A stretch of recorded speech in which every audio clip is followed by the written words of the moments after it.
como tá falando, não pode ser o planeta Terra, a Terra que foi criada no Gênesis, junto com os céus e a Terra, não pode ser a Terra como nós conhecemos hoje, tem que ser uma coisa mais essencial, porque depois vem a coisa sem forma, né? Sem forma é com tempo, mas sem espaço, né? Ou seja, a Terra tem espaço, né? Tem forma. E ela destaca isso muito bem em Gênesis, né? A Terra com T maiúsculo e a Terra com T minúsculo. Até em outra parte, né? A batalha do Arcanjo Miguel contra Satanás foi jogado na Terra com T minúsculo, ou seja, todo mundo sabe a história dos vigilantes, né?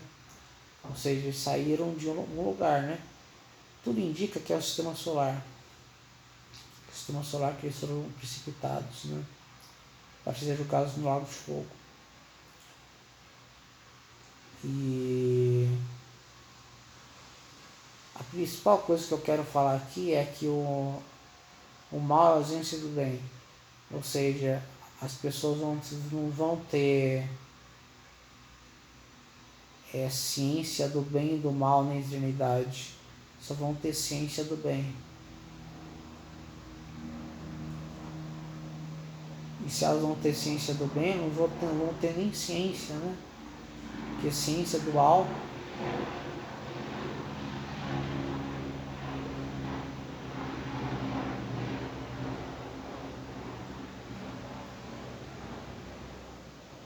isso é realmente muito profundo. Que o mal, né? Não tem existência, que Deus não criou o mal. Nenhuma forma de mal. Deus criou o primeiro Cristo, né? Ele criou primeiro os céus e a terra ao mesmo tempo, né? Porque os céus é o tempo e Deus criou Cristo através do pensamento. E os céus é o tempo e a primeira coisa que pode ser temporal é o pensamento, né? Porque Deus tem que ter uma mente. Ou seja, criou os céus e a terra, que tem T maiúsculo, né?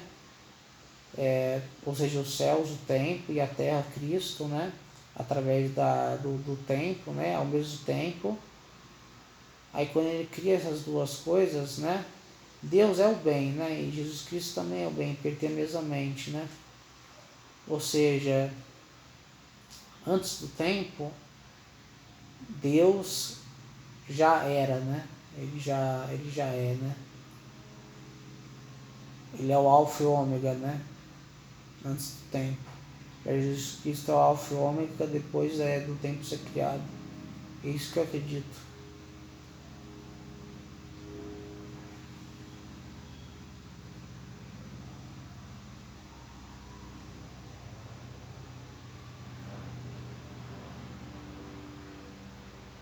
E depois da criação dele, a próxima criação foi o Espírito Santo, obviamente, né?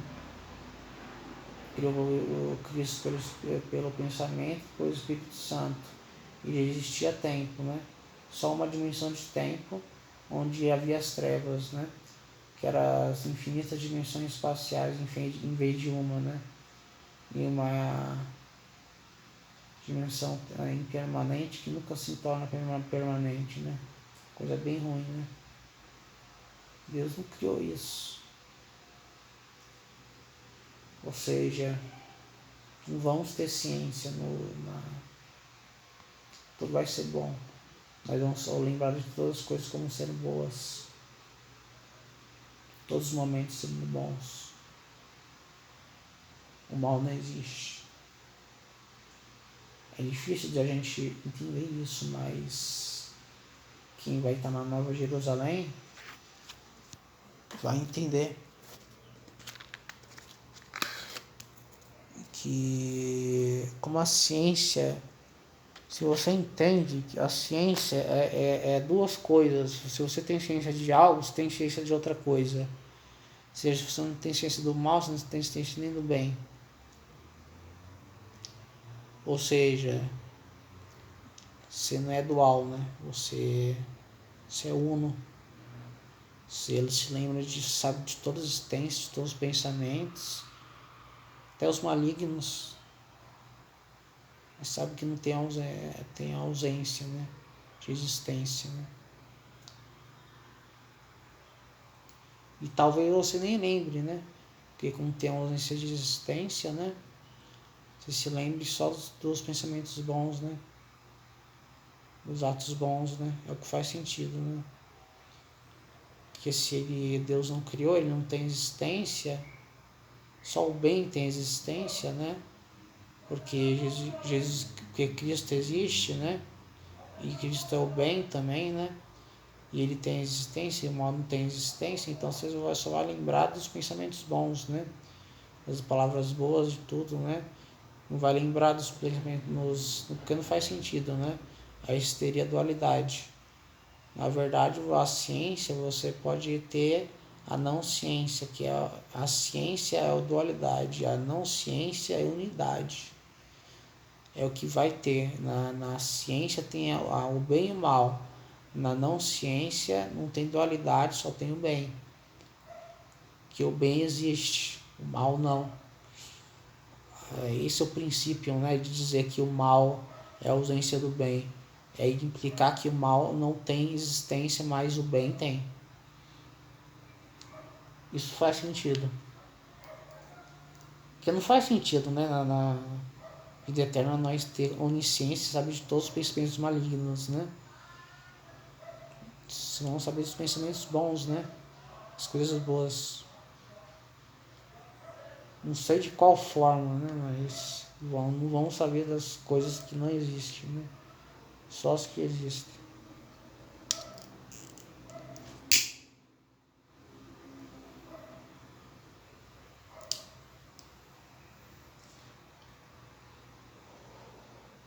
Acho que esse é o principal, né?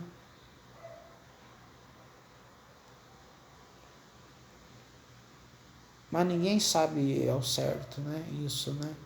Se nós não vamos ter onipresença em lugar de assassinatos, né? Que nós vamos abranger toda a existência, né? Nós vamos ter onipresença lá, nós vamos saber o que vai acontecer lá.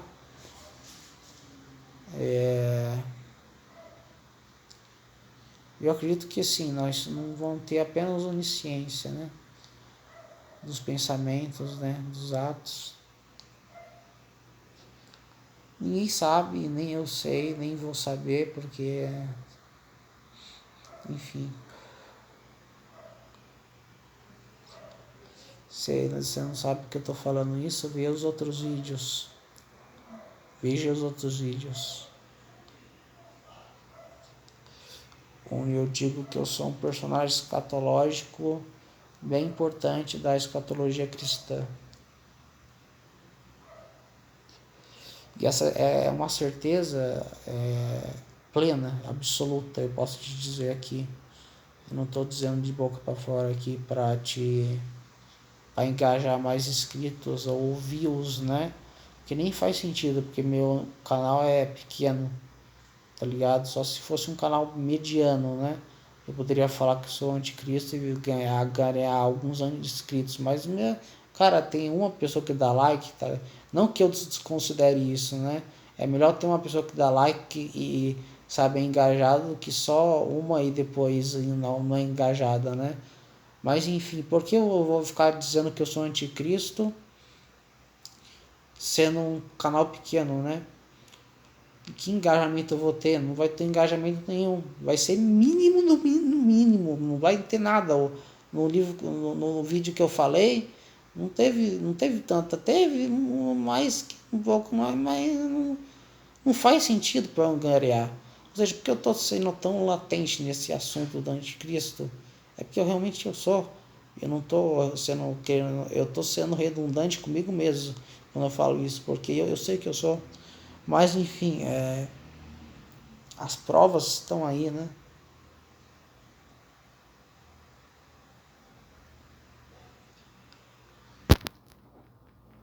Mas eu não. Mas sabe, eu não. Eu não rejeito ser cristão. Não negar Cristo, né? Não negar Deus. Não negar Deus, né? Digamos assim, né?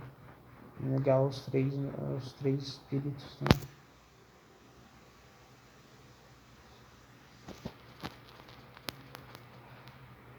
ainda não é necessário, digamos assim. Às vezes Deus fala com vocês que acreditam em Deus, né? Às vezes Deus fala com vocês, se alguém puder comentar. Deus fala muito comigo, Você sabe que não é um pensamento, né? Voluntário nem involuntário, é uma fala, né, na sua mente. Você não teve a intenção de pensar aquilo, né? Mas aquilo, se não teve a intenção de pensar aquilo não é um pensamento, né? Então é uma fala na sua mente. Isso é exatamente o que acontece com pessoas que acreditam em Deus. Pessoas que não acreditam não acontece, né? Acredito.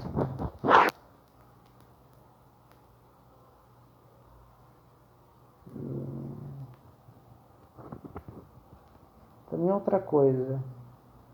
Quem vocês acham que vai ser o próximo Papa? Eu tenho dois candidatos. O mais provável ao segundo menos provável. O mais provável para mim é o Pietro Parolin, o próximo Papa. Já o segundo mais provável é o Luiz Antônio Tagle, que é um filipense, que é um asiático. Os dois têm a melhor. Um é diplomata e um é só líder religioso, né? O outro ele é diplomata, líder religioso, o outro só é líder religioso. Aí o que vocês acham? O falso profeta vai ser um diplomata ou só um líder religioso? Líder religioso nós sabemos que ele vai ser, né? Mas ele vai ser um diplomata, será? E eu acredito que vai ser Pietro, porque ele fala italiano, né?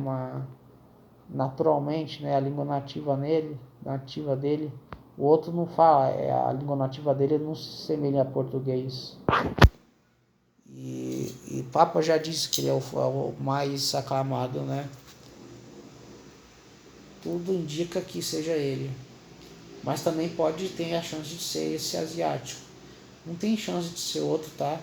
De verdade mesmo, nesse ponto da saúde do Papa. Não tem como não ser esses dois. Se lembre das minhas palavras. Não ser o Pietro ou asiático. Mesmo o Pietro não falando menos língua que o Papa, ele tem uma carreira diplomata muito grande, né? O Papa não é.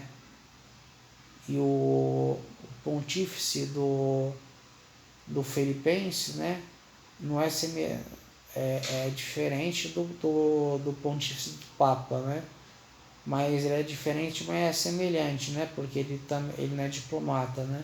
Já o outro é diferente e não é semelhante.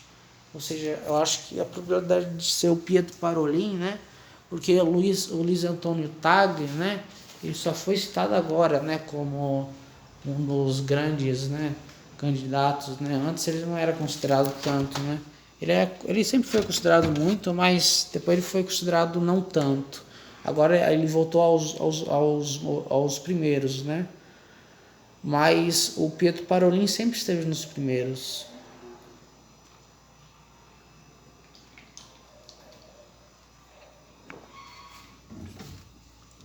E adivinha quem vai decidir? Quem vai decidir o conclave, quem vai ser o próximo Papa, vai ser os cardeais. Mas quem vai dar a última... E com certeza vai ser entre esses dois. O debate vai ser ou o Pietro Parolin ou o Filipense. Vai ser entre os cardeais. E quem vai dar a última resposta vai ser quem? Vai ser o cardeal Pietro Parolin e não o Filipense.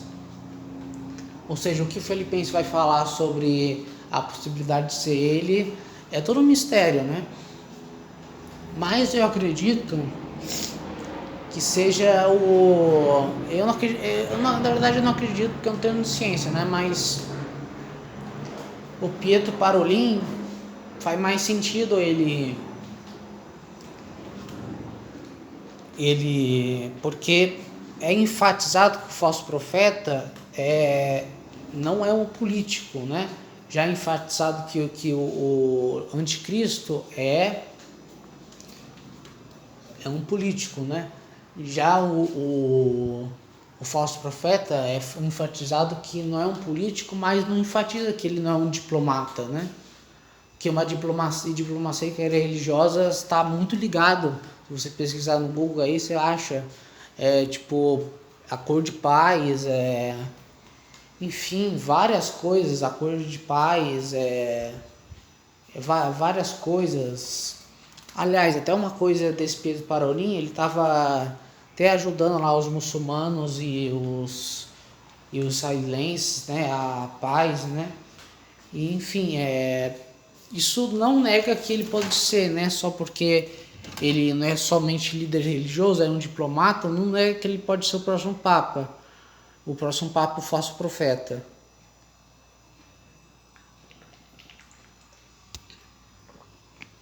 Porque ele não é político. Porque ele também vai dar todo o poder, né, para ele, né? Ou seja, ele não vai ser somente. Eu não vou ser somente diplomata, eu vou ser político, né? E ele não vai ser somente líder religioso, ele vai ser diplomata também. Ou seja, eu acredito na possibilidade de ser realmente ser esse cara, Pietro Parolin. Ele é italiano. O último Papa, eu acredito que vai ser realmente do lugar dos papas, né, mesmo, né, da Itália, né, e que fica Roma, né. Eu acredito que vai ser de lá mesmo, mas tenho uma certeza assim de 70% que pode ser ele.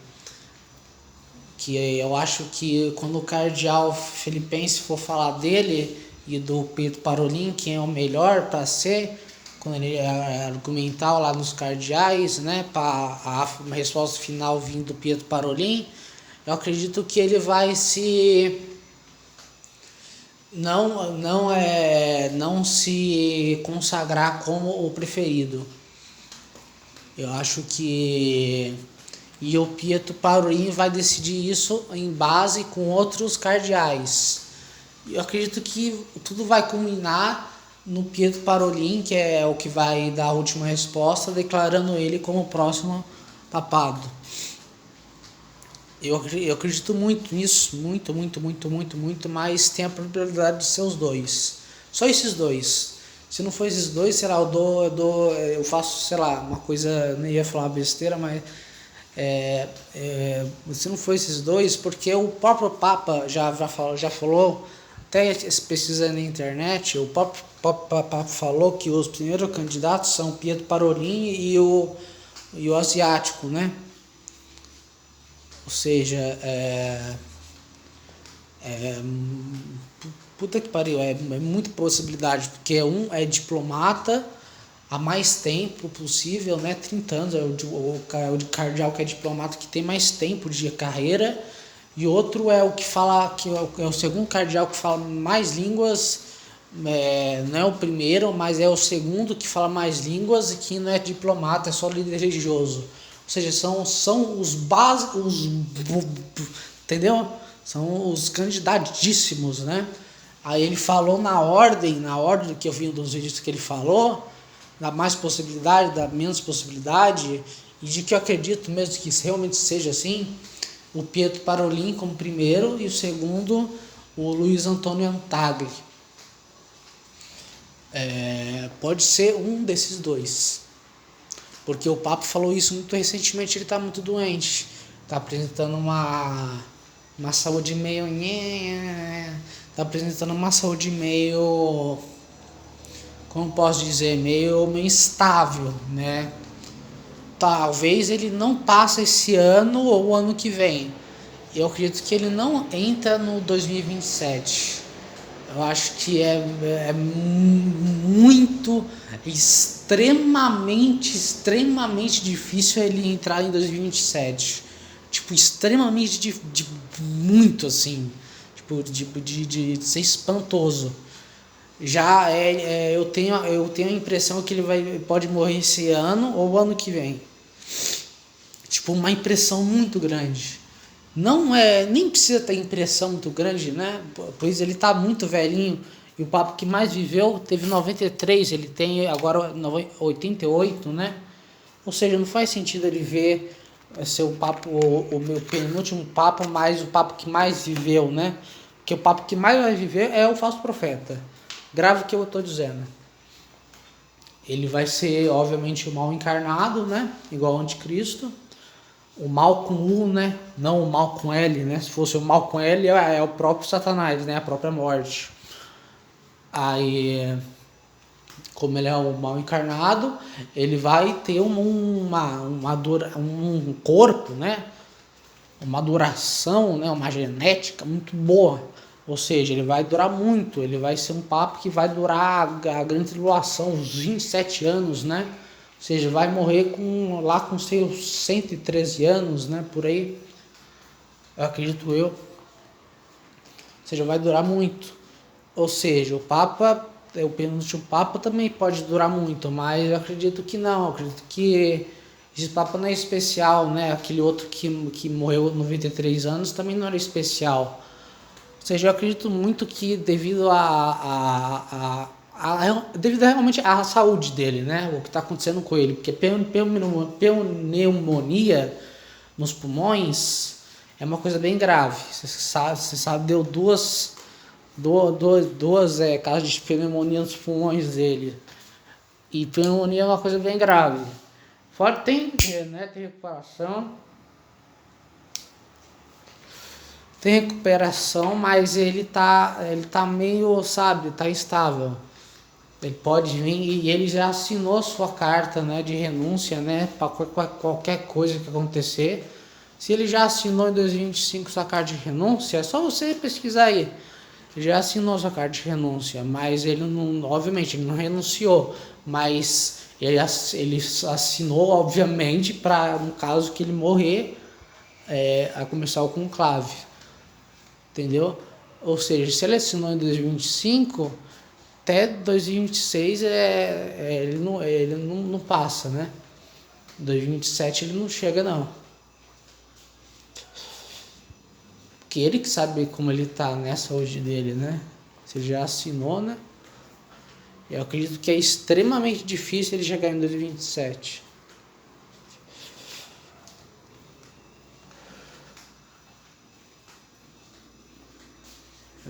Enfim, é isso. E talvez seja até esse ano, tá? Talvez seja até esse ano. Tem muita probabilidade de ser esse ano ou ano que vem. Muita probabilidade, muita mesmo. De morrer e começar o conclave. E mais probabilidade nesse ano, tá? Não no ano que vem, não.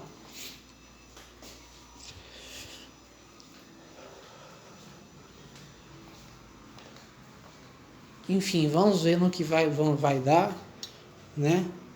Não podemos querer saber o futuro, né? Vamos ver no que vai dar. Mas, enfim, é isso. Deus do mundo vazando e tchau.